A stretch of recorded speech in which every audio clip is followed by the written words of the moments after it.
Pero bago natin sagutin yan, kapatid na Ramil, yung talatang kanilang pinagbabatayan, anong reaksyon natin doon sa sinabi ni Mr. Abe na tayo may Bible scholar, yung doon sa Diliman, wala. Ay, wala po. Wala pong sali ng Biblia. Wala po silang sariling Biblia, Brother Mar, sapagkat walang credibility at walang competence. Anong reaksyon mo dahil sa sinabing wala raw tayong sariling salin ng Biblia? Ang una, kaya natin na gumawa ng sariling salin ng Biblia. Kaya natin, kapatid na Michael, pero hindi po ginagawa yon ng Iglesia ni Cristo. Ang dahilan, kapatid na Michael, iyon nga mismong mga Biblia ang isinali nila na ating ginagamit. Hindi nga nila halos paniwalaan pag tayo ang gumagamit. Di lalo namang hindi nila tatanggapin kapag yan ay salin ng Iglesia ni Cristo. Siguro, kaya nila. Pero kung ang tanong ay kung makakaproduce sila ng scholarly na salin na mas malapit sa Hebrew at sa Greek, I doubt. Kasi kapag nagsalin ka from Hebrew and Greek papunta sa English, dapat yung translator ay nakakaintindi o magaling talaga sa Hebrew at Greek grammar. The grammar of the source language is important to consider in any translation. Generally, one wants to translate nouns with nouns and verbs with verbs. Subjects of sentences in one language should not become objects of those sentences in the translation. But there are many cases where a simple equivalence of grammatical structure will not work. For instance, one has to discern what the function of a prepositional phrase in one language before translating it meaningfully into another. Ngayon, para sa akin, paano ka makakapagsalin ng Bible mula sa Hebrew papuntang English or Tagalog, halimbawa sa Old Testament part, kung ang pagbasa mo ng Hebrew ay mali-mali? Napanood ko po ang videos ng mga Iglesia ni Cristo ministers kung paano sila magbasa ng Hebrew at nakita kong may mali sa kanilang pagbasa. Ito pong halimbawa, bababasa natin sa the book of Genesis. Ang babasahin ko po ngayon ay Genesis 23, the verse is 6 in the Hebrew Bible. Napapanood po ninyo ang sinasabi rito. Shama'a enu Adonai nasi Elohim atak. Betekenu. Bemegkar kibarinu kebor et meteka. Kapansin-pansin na yung Hebrew word na Adoni sa Genesis chapter 23 verse 6 na tumutukoy kay Abraham ay binasa ng Iglesia ni Cristo minister bilang Adonai.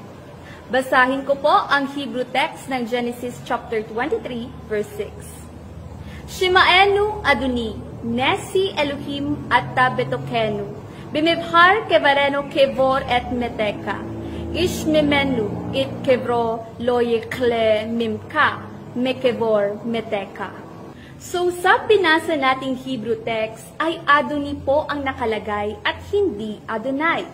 Kapag sinabi po kasi nating Adonai, ito po ay masculine noun na ginagamit lamang exclusively para sa tunay na Diyos. Yung Adoni naman ay tumutukoy sa human masters and lords but never God. Kaya nga, sa Genesis chapter 23 verse 6, Adoni ang ginamit dahil ito ay tumutukoy sa tao at si Abraham ang tinutukoy doon na Adoni. Hindi po dapat tawaging Adonai si Abraham dahil hindi po siya Diyos. Narito pa ang isa pang video. Panoorin po natin. Jeremiah 17:5, ganito ang ating mababasa. Ko amar Adonai aur hageber asir yibtak baadam vesyam basyar zero umin Adonai yasur libo. Oh, naintindihan mo, dalaginding. Sa video pong ating napanood, may napansin din po akong mali sa pagbasa ng Iglesia ni Cristo Minister. Bago po tayo magbigay ng konting komento, ay basahin po natin ang Jeremiah chapter 17 verse 5. Ko amar Adonai, arur haggever asher yivta baadam, vesam bazar zero, omin Adonai yasur lebo. Una, Yun pong Hebrew na arur na ang ibig sabihin ay cursed, ay binasa po ito ng Iglesia ni Cristo Minister na aur.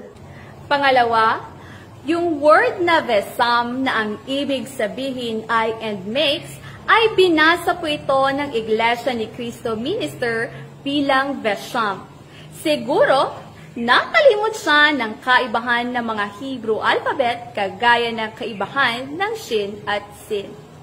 Kasi kapag sin, ang dot nito ay nasa kaliwa sa itaas.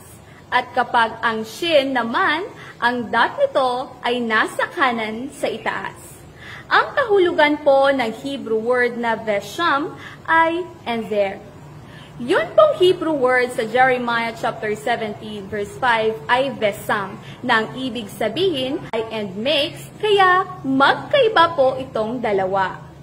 Dahil sa maling pagbasa, nagiging iba rin ang kahulugan para doon sa mga taong nakakalam ng Hebrew.